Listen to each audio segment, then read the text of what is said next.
Hey, Keoni, welcome into the show, man. I'm so happy that you're joining me, man. Oh, happy to be here. It'd be good to get out.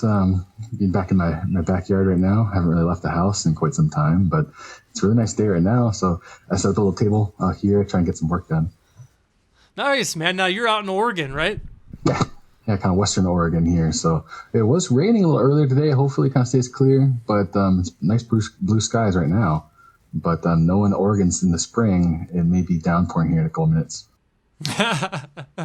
Okay, so with Keoni, we're going to be talking about, like I said, what got Keoni into this industry, which is very interesting, and how he found GreenBroz.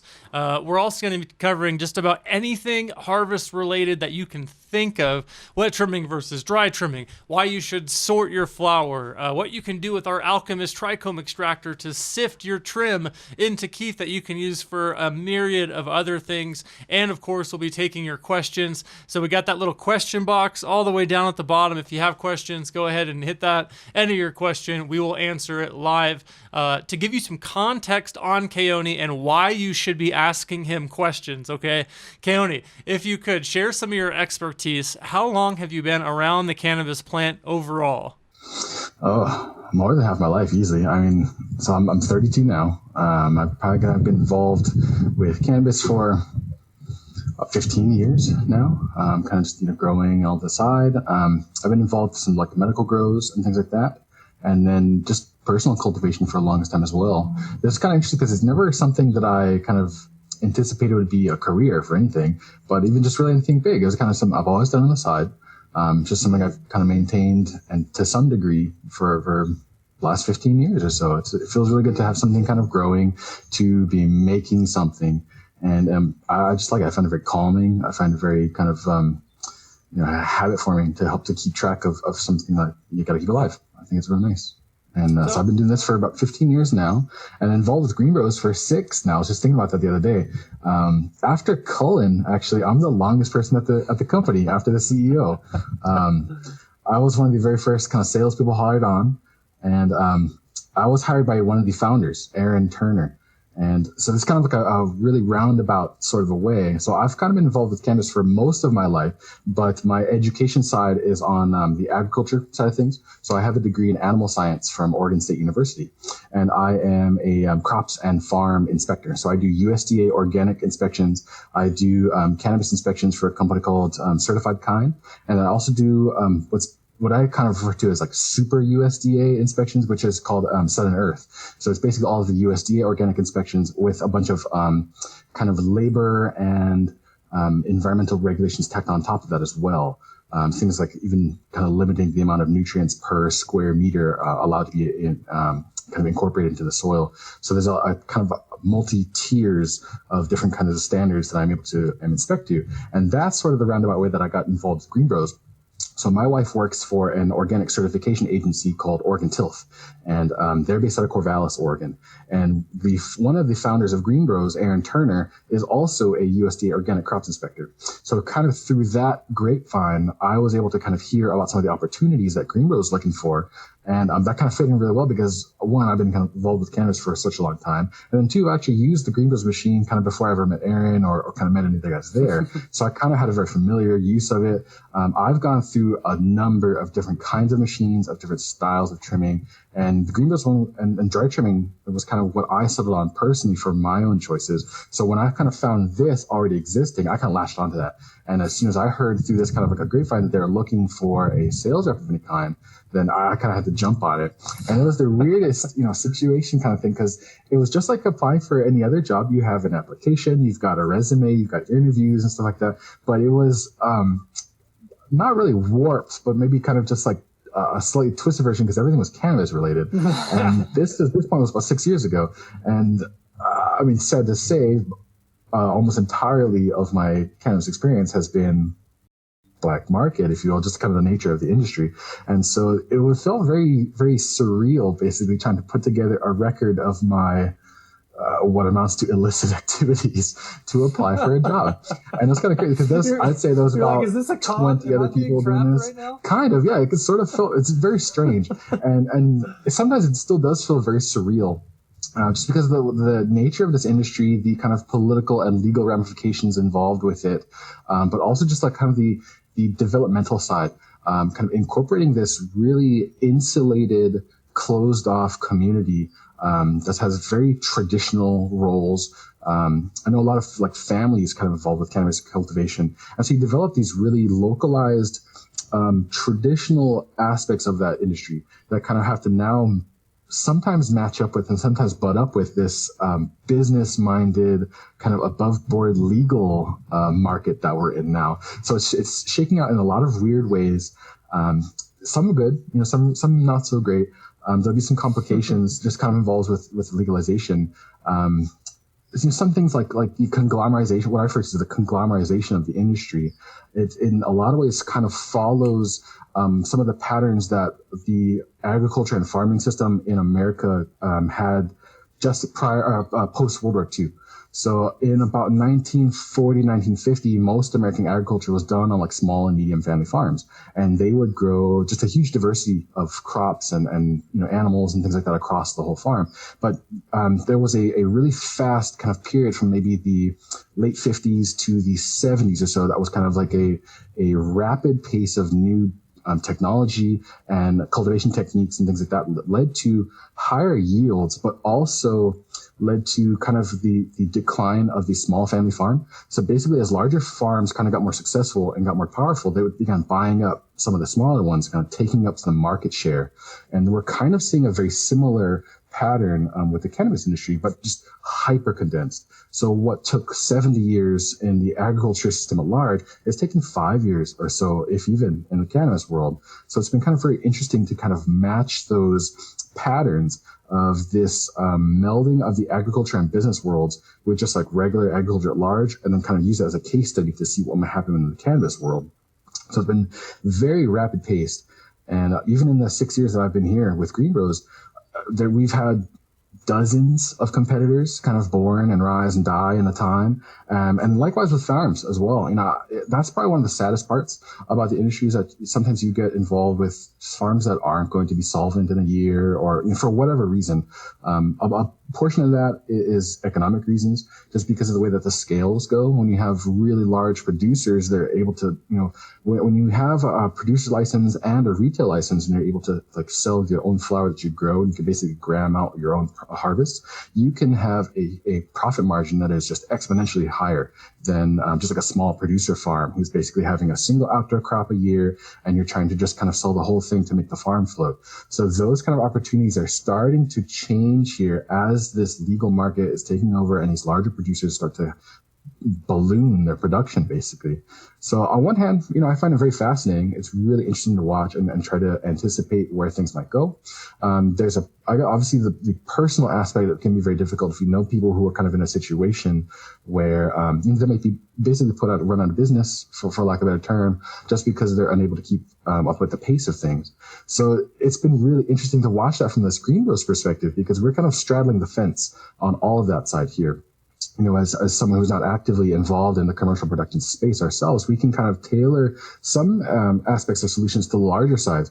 Things like our batch weighers or some of the packaging equipment, something like that. Those are really kind of reserved for the largest producers. But we also have some of the smaller production machines like our Cannagin or our 215 line, which really help kind of that smaller production scale. So we're trying to basically come up with different options for the sliding scale of producers.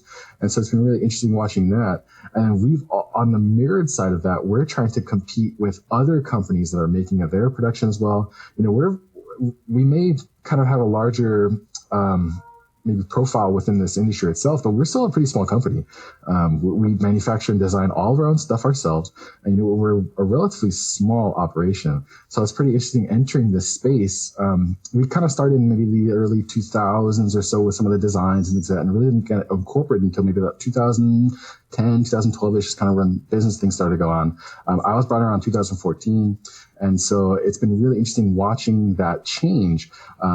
From going to an actual literal garage of a house with like a bunch of guys crammed in there trying to assemble machines, to where we have enormous production facilities relatively, in Las Vegas. We do all our design work and we do our own media here. So it's been really interesting trying to watch us ride that wave as well, and then trying to see where this might take us. And there's a potential of going really big. We're still federally not a legal product, not a legal market. So to be honest, we haven't even started to see some of the peaks that we may be reaching. So I'm fascinated, honestly. And this is kind of a dream job for me for a number of different ways. And I get to basically just talk about agriculture all day long. I get to go travel. Well, I used to be able to travel around the country, kind of doing a lot of consulting for people, doing lots of farm stuff, and all of the on-site demos that we do for our job. It's really great. We get to meet some of the great people, very intelligent people who are making some of the best cannabis in the world, basically. So to be honest, like I couldn't even really make a better job. So this is kind of his name's Keoni Gutierrez, people. He just gave you a lot of background. I've had all out there, Yeah, but it's what got you to the industry, and it's part of like the background that wraps up together and explains how you know so much about this entire process.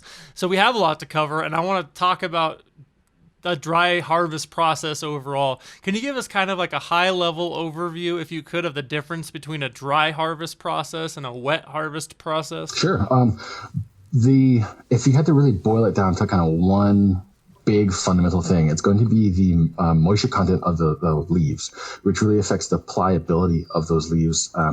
When they're wet, they're obviously really, flappable, kind of things like that. And then when they're dry, they're a lot more brittle and kind of breaking. So that's the effect that GreenBroz is taking advantage of. We're not really actually cutting the leaves as much. We're kind of like plucking and pulling them up. So we're trying to maintain the outside edge of that flower profile without shaping or shaving that down. But at the same time, we're trying to have to overcome these barriers that some of these physiological effects are happening.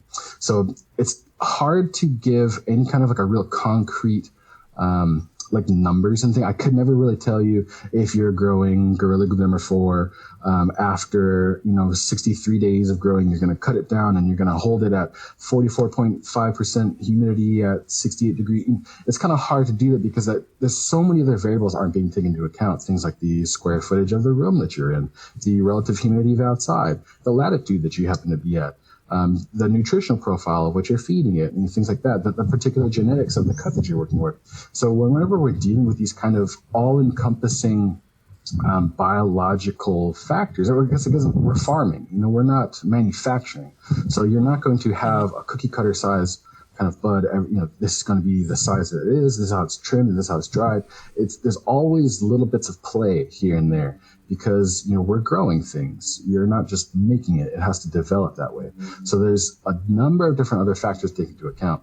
But if I really had to boil it down to one single thing, it's probably the moisture content of the leaves, which then leads into that pliability factor. So if you kind of look at the design of our machine, we take advantage of that in a number of different ways. So one, when you have that machine set up in itself, it's really just the trimming machine body is the entirety of the process there. There's no extra kind of fans or vacuums or additional like lines that will be hooked up to it. Those are required by some of the wet trimming machines because going back to that pliability of the leaf, it has to be held taut against some kind of a grate or a screen so that the sharp cutting blade can go down and actually remove that leaf from the flower bud. When things are dried, like on our side, there's no need for that. So one, we don't have to have any fans or vacuums to add a suction effect because there's no need for that pliability to be taken into account. We're able to use the weight of the flower as its own pressure on the cutting blade surface. So on the inside of our trimming machines, the whole like blade assembly is really at an inclined edge. It's something like a 40 degree, to be honest, I'm not sure the exact angle, but it's enough so that the weight of the flower is their pressure as it's resting on. And as the blades are rotating in that usually the clockwise way, the weight of that bud is kind of going to roll it downhill. And that action is what's letting all the other sides of that bud kind of touch on that cutting blade. So there's two sets of the cutting blades kind of have these little diagonal kind of grooves cut into them. And so what happens is when they're overlaid on top of each other, you get these little diamond-sized kind of holes. And again, none thing has any sharpened cutting edge. You can even have your hand like on the blade as it's moving. It's obviously not recommended, but it can be done. But what that is doing is as those little blades are moving and opening, the openings of those little blade things catch the leaf tips. And as that kind of moves away, that's what's causing that little pinching action, which is kind of shearing the leaf at its point where it meets at the edge of the leaf, the flower bud, and then kind of pinched away from the rest of it. That's how we're able to get a really close trim, but at the same time, keeping that overall profile still intact. In my experience, some of the other kind of wet trimming machines, they rely on a really fast moving sharpened blade that requires that kind of suction. And due to the way that the bud is treated, both held against the grate there, and then also the relatively high moisture content kind of makes that flower bud really malleable. So basically, as it's being kind of pulled into that grate, it's being shaped, and the sharpened cutting edge cuts the outside edges of the flower off itself. So you have these little tiny, if you have those little calyx foxtails kind of developing, if you let your buds go a little bit longer, you can kind of get that like final swell of that little development stage. Sometimes those can be taken off and shaved down, and what you're left with is kind of like a little egg shape or spherical bud. So there's a couple different, those were like really popular like the late 90s or something like that, because before the medical system started to get really take off, most of this was obviously black market and illicit trade. So there was a couple different priorities for that to keep in mind that weren't necessarily for the production quality, but really all about the timetable, about getting things out as soon as possible. When you obviously have a huge barn of illegal cannabis, you don't want it to be sitting and drying for as any time as you really have to. It just increases the chance of discovery or complications, things like that. So you want to get it out as fast as possible. And so that's why a lot of those wet trimming machines were kind of popularized in that time, because the priorities were a little different. But now in our legal gray market here, we don't necessarily have the same kind of legal pressures put upon production. So people can kind of take a little bit longer. They can space things out. With some of the larger indoor, like full production facilities, they have a lot of space that is allocated specifically for holding and drying and trimming and processing and things like that.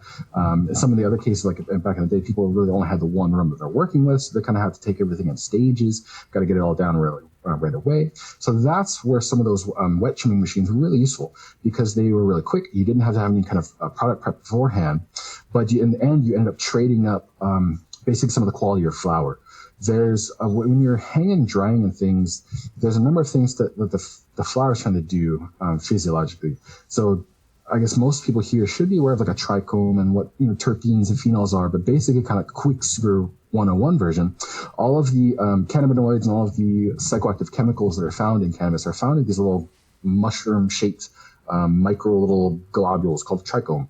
It's a little bulb on a stalk that covers the exterior of all the leaves and sometimes the stems and all the flower bits, things like that. So that's the crystals that people are talking about.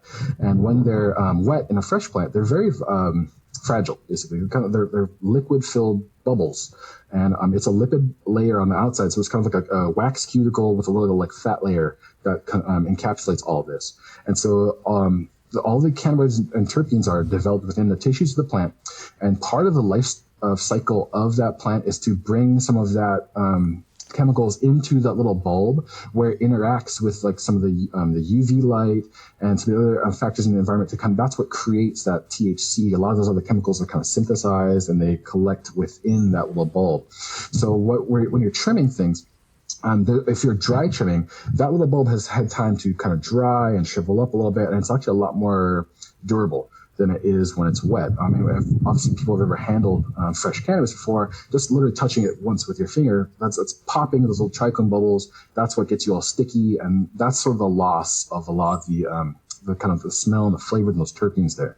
You're not really losing it to the volatility, because a lot of those terpenes don't start to kind of boil away until about maybe 315 degrees Fahrenheit or some of the lower ends. So you're not really like boiling it off, but what you're doing is physically breaking open those little capsules to release all of that gas. You're not going to get that back.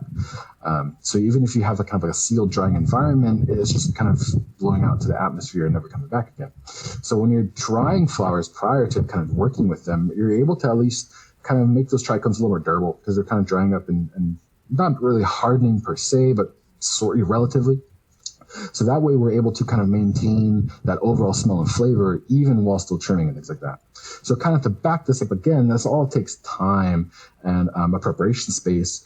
But now that we're in this kind of a more legal market where people are focusing more on production quality and end product use, as opposed to kind of just business timetables and things like that, when you have different priorities, we're able to kind of make machines that are really more focused on that side of things.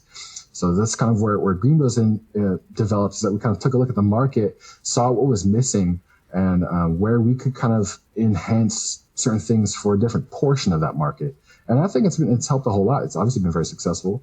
And it seems to be a lot more people have moved over to dry trimming overall.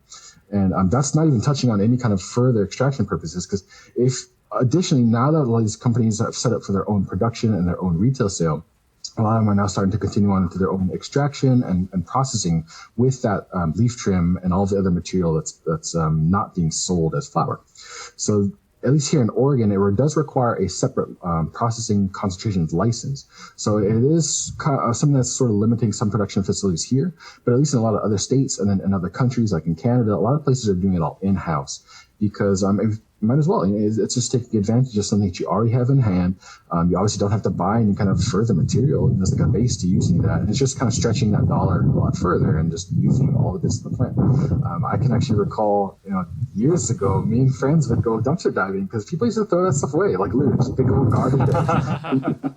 Like leaf trim and like buds and stuff like that. And that's the things we used to go diving for and pull that out and use it to mix some stuff, because it used to be very valuable. But nowadays, people are obviously holding on to that, using them themselves. So that's what's also allowed us to kind of push production of machines on that side too. Things like our Alchemist, we're working with Pure Pressure, stuff like that, where we're just kind of further offering people the chance to use what they're making. Yeah, we just did a great episode with Eric Vlosky from Pure Pressure, where he talked about rosin pressing, best practices, taking your trim from your GreenBroz dry trimmer, throwing it in the Alchemist to sift it into keef, and then pressing that into rosin to go and make edibles, to make cartridges, all that kind of stuff. So go back, I'll go to YouTube, Vimeo, GreenBroz.com/media. You can check out that episode. We're with Keoni Gutierrez, one of the smartest horticulturists I know when it has to do with the cannabis plant. Keoni, we got our first question from Grow Lab Nation. Can you tell the difference between a hand trimmed bud and a GreenBroz machine trim? ? Sort of, I guess. I mean, that's kind of, again, that's another answer that kind of takes in so many different kind of variables of things. Yeah. To kind of address that, there's kind of two main, at least in my experience that I've been using the machines, there's kind of two main strategies that people are going to be using. And that's going to depend on a bunch of different factors, things like their production level, their production schedule, the expectations of their client, things like, if it's for a dispensary that really is requesting a very close, what we refer to like maybe a California style trim, or if it's maybe for more like a medical patient who, maybe wants something a little more shaggier things, so it's more material to use. There's a number of other different things. And it doesn't even touch on what strain you're growing, what kind of flower style may it have. So to take all of that into account on the machine side of things, there's kind of two main strategies that people are going to be using. One is that people will put all of the flour through the machine and kind of take it about 80 or 90% of the way done, and then kind of clean everything up by hand after that. And people generally use like an hourly worker kind of to do that. And then the other thing, if you're trying to go really more for that hand trim style, a lot of people are only taking it about 50% of the way done. Only about maybe 2 to 5 minutes in the machine per cycle, and then kind of take it all out. And that way, then you're just going to have, again, hourly people just kind of clean it from there. And in my experience, that is the flower that you're going to be looking for. That's all practically imperceptible from just like full hand trim. It still has all the same curves and the shape of the flower. We're not taking off all of those little like hairs, coming out of the pistils. So you're not kind of shaving that outside edge in what's kind of known as that classical machine trim, where basically everything has been smoothed down. So now if you are wanting that fitted hand trim style, let's take about 50% of the way and then clean it by hand after that. And it's honestly about the same thing. It's and just that's what's crazy faster to think about too, is like, you're knocking out whatever percentage you're using, 50%, 75, 80, 90, you're knocking out that labor by the machine very fast, much faster than you would be by hand. And then you take it out and you finish with that hand manicure. And that's something that we kind of stress in some of our marketing, is that customizable automation, where it's not in one end, out the other end, and you don't have any say. It's the flower goes in and your eyes are on that plant until it hits the level you want. And then you turn off the machine and exit your flower. So you're customizing an automated process, which is something that's not really available anywhere else. That itself also has some pros and cons with it, because obviously it's going to require an operator to do, and that operator is going to need to know what they're doing. It does take a little bit of skill to kind of get used to it and kind of know what to look for. And really that's just about knowing your strain, knowing your flower, knowing your client's expectations. Just like you wouldn't hire someone who's never trimmed flower to come in and trim your top shelf flower. You know what I mean? Exactly. So it does require that person to do it, but what it allows you is that customization that's kind of required, because again, we're growing things. You know, you're not going to have cookie cutter buds where everything's the same. So especially when it starts to get towards that larger production style, where we're approaching similar tactics, kind of like what food processors are going to be doing. On that commercial scale, this cannabis flowers aren't necessarily something that you can just kind of push a button and be like, set on, 5 minutes, go, because there's just a lot of intricacies of the particular flower that you're working with. So maybe on this particular batch, it was drier than the last one you're working with and it goes too long or something. I don't know. There's a number of variables that have to be taken into account. So having that person there to have that customization there, that's actually really important and helps to maintain like a level of production quality that would be required across a large commercial space. So yeah, it's actually really helpful. To piggyback on that, the more data you track as you go through runs and say this strain at this humidity and roughly this size goes into the machine, it took this long to trim to get it to X% that we want. The more you dial that in, the more that employee will know, okay, I have this strain I've run 100 times. It takes 5 to 6 minutes to get me, 70% of the way there based on these results. And that doesn't even count if you sort ahead of time and you're trimming the same size flowers together as opposed to smalls and bigs. Still talking with Keoni Gutierrez. Go ahead and ask a question down below if you got one. I have plenty. So Keoni, let's talk about best practices for your harvest. Tell me something that most people don't consider until they cut down their plants, and why they should be thinking about things like this well in advance. I know you've gotten some crazy last-minute requests for various different things. So what are people forgetting about? If I was going to start growing, what do I need to think about in harvest before I even take my plants down? So in my experience, what happens is a lot of times people will call me, and I do a lot of on-site farm visits and demos and stuff. So basically, I'll bring machines down to a farm, kind of set them up, show people how they work, and walk them through that there. But in my experience, a lot of people call you and they'll be like, I need machines yesterday. And so the most common issue that I'm seeing is really just, I wouldn't call it a lack of planning, but maybe just the full scope of the forethought and planning involved. Because kind of going back to what I was saying earlier with kind of the needing the space to hang things, basically just a lot of people need to fully plan and plot out not only their production space, but their processing space, their drying space, things like that, and kind of chart with it what they are going to do when. Because when you're working on these, with a plant like this, you have some timetables that are built in. It's a biological product, so it can go bad if, mistreated, things like that. So if you're approaching the end of your harvest, but you don't have an appropriate place to kind of stage and hang and dry everything, and people are kind of cramped on space like that and kind of mixed there, you do risk, losing some of your product at all, because if you don't have a place to put it, it's going to go bad. So I've had a lot of people had that problem where I show up to a farm and there's plants that are done flowering, and people kind of just like, well, then what? Or people are in the middle of constructing a large grow. I remember this one particular hemp farmer a while back ago. He was a single older gentleman. He had 2 acres of hemp that he was growing completely by himself. And that's a whole lot. Like, I don't know, for everybody watching, that's a huge amount of product to be working through. And it's only himself. And so by the time I got to this farm here, he's still in the middle of constructing drying racks. So he's built probably hundreds of feet of drying racks in a garage, but they still weren't ready. So there was no space for anything to come down to.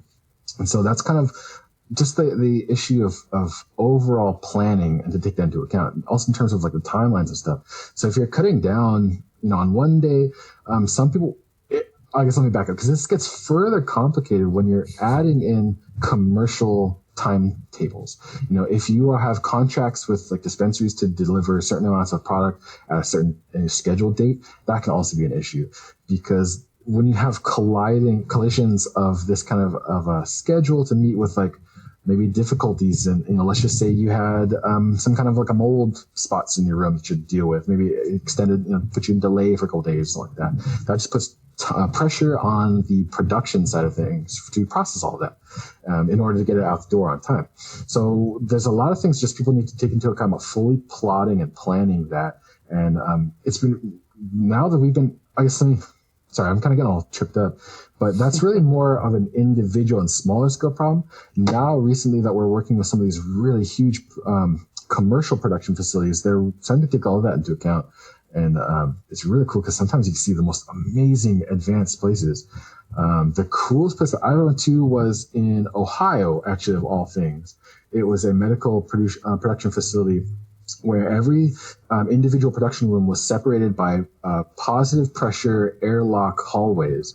So all the employee workers had to be kind of head to toe in Tyvek suits. You're wearing little booties and masks and stuff. And every individual production room has its own closed system, air filtration system. So all of the temperatures, all of the air quality is being done per production room. And just to even transfer between them, you have to go through multiple kind of like airlock rooms with a little blast shower to kind of like take off any particles from you. So we're starting to incorporate some really high level things. It's pretty cool. The spectrum of all of that is enormous, from people just growing in a closet, literally in like some cups and some smart pots, something like that, all the way to multi-million-dollar production facilities that are sometimes fully automated and can be run off a laptop. It's really crazy. Last week, one of our lead sales managers for GreenBroz was on with the Grow Off, and Sam Anderson, Sam Taylor, who runs the Grow Off, one of the co-founders over there. And Aaron said that when you cut your plant down, basically every step you put that plant through from then till it goes in the bag is slowly degrading the quality of that plant. Now, how much depends on your process. So what is kind of like the most frequently messed up spot that someone could do from cut down to putting it in a bag to where you could say that's going to cost your end product? It might be drying, something I've seen is, especially when people have a very limited amount of space and they're trying to kind of have a growing cycle where there's a constant harvest, perpetual harvest cycle. That can be kind of a trouble because if you do have a hanging plant that's drying and then you introduce a new one that's all fresh, that moisture is going to kind of equalize itself. So basically it's going to like rehydrate the older buds.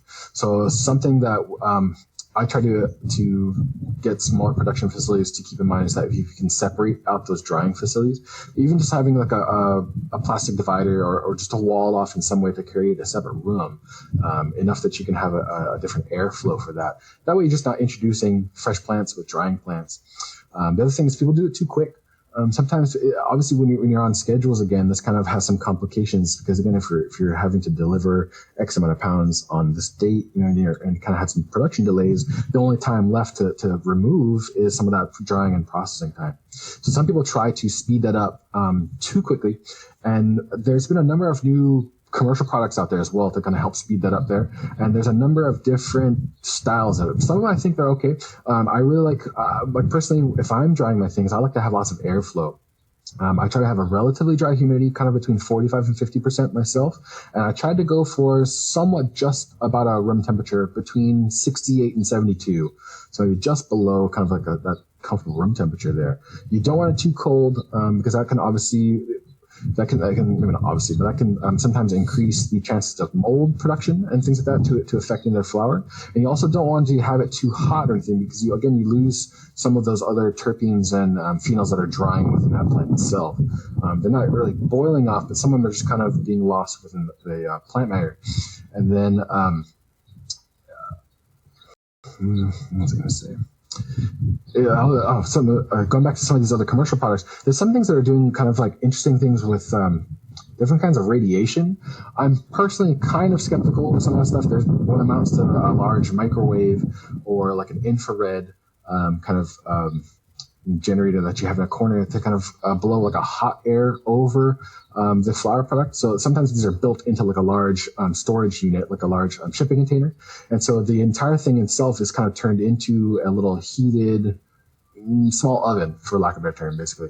And some people are using that again to kind of dramatically reduce that drying time, which does work. But you are giving up quite a bit as well. So there's quite a bit of quality that you're kind of exchanging for that drying time. So typically when you're hang drying, that can range anywhere from maybe a week to 2 weeks. It kind of depends on the conditions of the room that you're in, the temperature, the humidity, but also the flower structure itself. So tighter, denser flowers, they really hold on to the moisture a lot more in that center of that flower bud, as opposed to kind of more of a loose, open flower, just because of that surface area involved.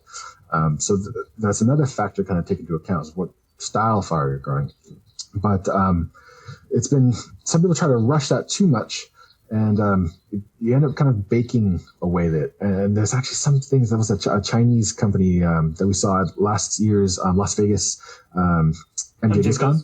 Yeah, it was a large storage container microwave, which again, yeah, it can absolutely work. It'll definitely cut your time down, but you're kind of baking away a lot of those a lot of the good things you're trying to hold in there. And to go back to what you said earlier, that's definitely true with once you kind of reach your harvest, that's sort of your apex of quality. There's not really anything you can do to make it better. I mean, other than kind of treat it well and dry it, perfectly and things like that. That's obviously to maximize the potential that the flower's already reached. But you could definitely screw it up. You could definitely mess it up at that last point. And that's always kind of like a really big, one of those small tragedies, if you will, because it takes months and months and months to grow these flowers, and then to kind of go ahead and abuse it at the last second and kind of ruin all that quality that you end up building into it. That's kind of a waste, in my opinion. Yeah. So there's a lot of things to take into account there. But basically, kind of in my personal opinion, I kind of like the slower, longer, slow and low is kind of like the phrase of what people are using. But again, that's, you have to take into account your personal kind of goals and responsibilities for what you have. I've never been in charge of like a huge commercial aspect. I had a small medical farm, but we're really, again, going for more of a quality product as opposed to quantity. So it just happens to be priorities, things like that. We got only a couple more questions for you, Keoni. If anyone has a question, go ahead, hit that little question box in the bottom and enter it up.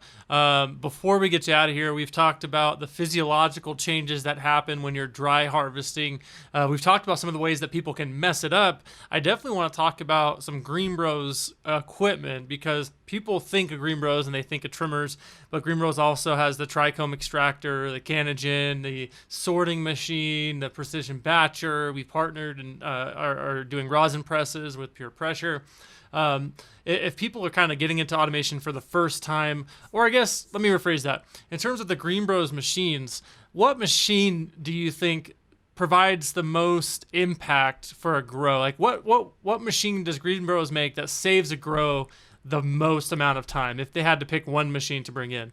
That's right, definitely our trimming machine. It's become our flagship product, kind of for that reason. So there's a lot of factors to take into account of any particular farm, but it's really about assessing the kind of bottlenecks that you have in your production, and kind of taking that to account of what would be the biggest solution. And almost every time, the biggest bottleneck is going to be trimming.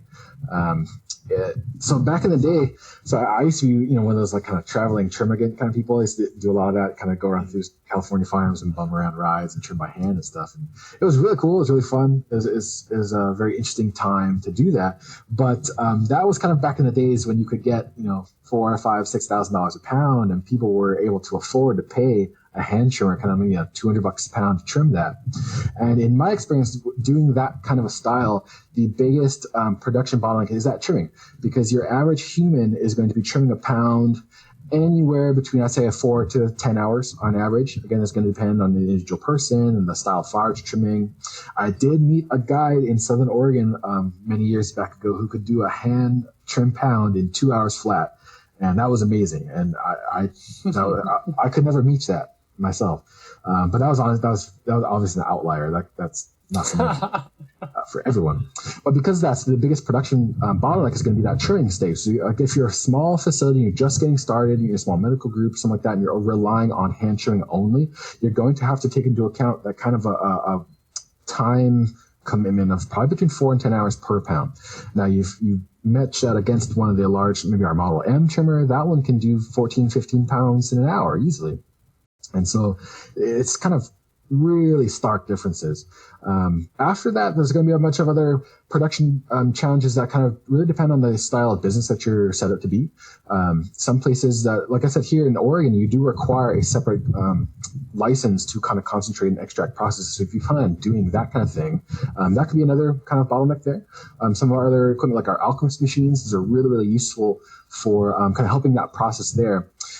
Maybe about 10 or 15 years, maybe not even that long ago, 5-10 years ago, people would buy a lot of keef. Keef used to be kind of packaged in little containers, like that. And you still do see them occasionally, but the market on that has just totally dropped off. People aren't really interested in just the raw keef itself. Generally has to be kind of used into another further process, maybe making hash, at least the simple, but it's also useful for kind of edibles, some super crazy stuff. Back in the day, it used to just be cookies and brownies, but nowadays you got, candies, sodas. I've seen like savory things like pretzels and marinara sauces. So all of those products, those are going to be using kind of keef as a base ingredient. So that's a really helpful way to isolate and extract that, because other than that, there's just a manual version. I remember like maybe, the year 2000, I had a big Tupperware container that I cut the bottom out of, and I hot glued a piece of window screen, and I would just sit over my hot table shaking, the leaf trim in that. And so it was a very rudimentary style of what we ended up doing with the Alchemist trimmer. So the same basic idea, but just, caveman version, basically.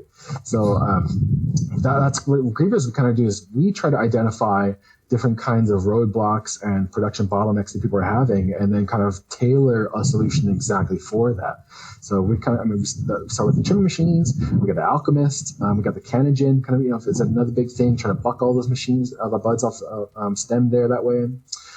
It's just gonna depend. It's really about taking stock of the overall production that you're willing to do, the role that you're trying to play, the schedule that you're trying to maintain, and then basically GreenBroz is here to kind of fill in all the spots, and whatever you need something to do, we have a solution for it.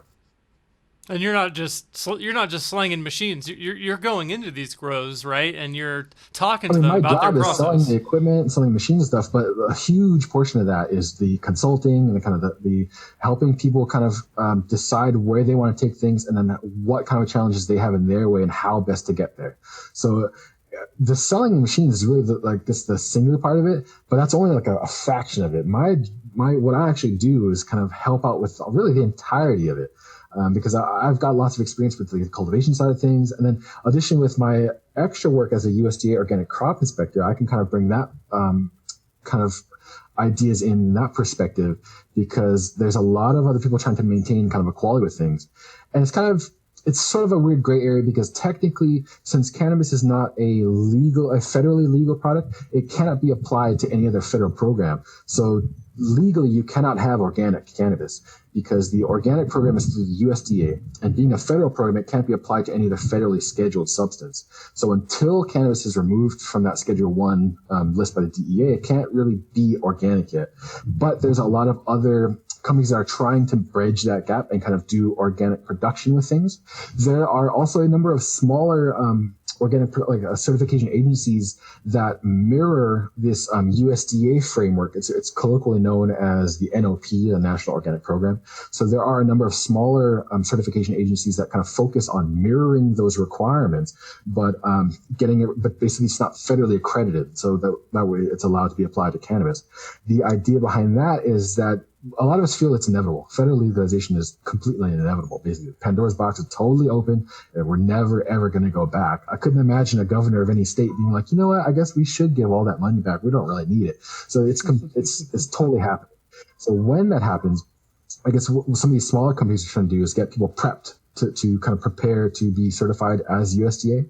And so I'm able to kind of collect all of this realm of different kinds of production and machinery and kind of maybe even cultural aspects to a different degree, kind of working with the cannabis world for so long, and kind of combine it in a way to help people kind of guide their business and grow it into a way that they can be successful. So it's a huge kind of all-encompassing world that I'm trying to help people get into.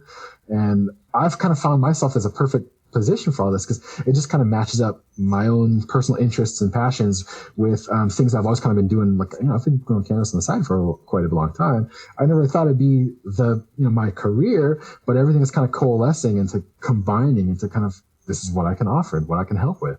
So I kind of found myself in the perfect position to kind of do all of this, just with with my own history and my own, experience and my own interests. So it's just really, really great. I love it. Keoni, I got time to sneak in one more question before we're going to call it because we're running really long. But what are your thoughts on water activity versus moisture content for a drying metric?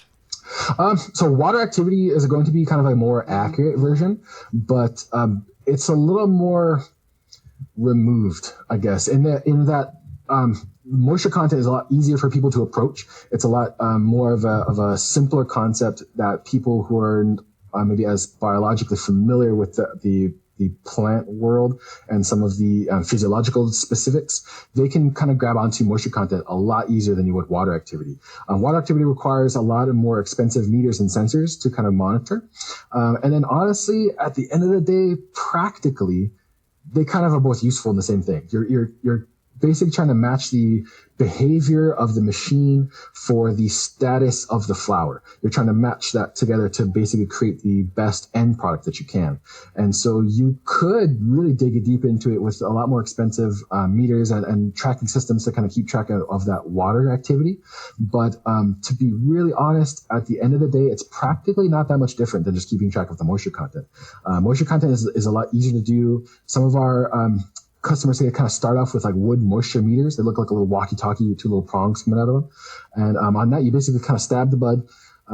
There's a couple of things to take into account because one, they're not very accurate. You can go buy them at any hardware store for $25. So they're not like, super specific dial-in readers. So one, you're going to have to take a couple of readings of a flower, maybe take that as an average. And then two, they are designed for lumber and hardwoods. They're not actually designed for flowers at all. So we're kind of appropriating that as a different use.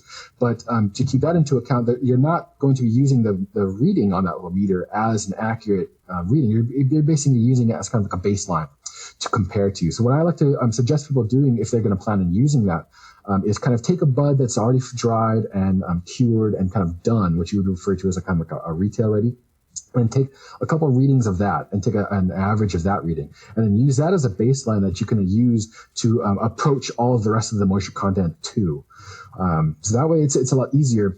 Though, to be honest, once you kind of use the machines for a little while and you get used to what to expect and what to see, you develop a sense of just like the feel of it. So I can just pick up a flower and just know, like, it's like, oh, this is ready. Oh, that's not ready yet. It's really difficult to tell people how to do that. I'm not going to be able to kind of transmit that very easily through an interview or a phone or something. It's got to be done in person. But to kind of boil that down to a physical thing, if you hold a bud up and down in your fingers, and I'll just take my other hand and kind of run my finger down the exterior of that bud, you're looking for those little sugar leaves to just like kind of fracture and shear off. But you don't want the rest of the flower to crumble or fall apart at all. It's kind of hard to get it too dry, but I have seen it, especially in certain kind of local locations, like in Southern Oregon, Central Oregon. Sometimes it can be too dry, but it's hard to do that. Most of the problems is it's too moist. And sometimes people will get things to a point where they think the flower is dry, but the exterior leaves are still really wispy and kind of very pliable. That's not going to work in the chilling machine because, again, there's no cutting edge. It's not really going to grab onto that. So if that leaf is too flexible, it's just going to flop in and out of those spaces without actually being removed. So it does become a point where just after using that machine and kind of working with the flower, you get to a point where you can kind of just touch it and feel it and instantly know. And that's a lot easier and more approachable to teach someone how to do, like a worker kind of operating this machine. It's a lot easier to teach them how to look for that as opposed to maybe the water activity, which would be definitely more specific and more accurate. But it's just kind of a higher concept that's, to be really honest, isn't completely practically necessary. His name's Keoni. If you're in Oregon, Hawaii, Western Canada, Northern Canada, is that it? Am I forgetting anywhere else? No, that's it. It's pretty much the whole Pacific Northwest except for the state of Washington. So it's kind of cool, yeah. Yeah, and if you have any questions for Keoni that we didn't get to, go ahead and direct message us or hit us up at info@GreenBroz.com, and we'll get Keoni to answer those for you. Always like emails or phone calls or anything at all, period.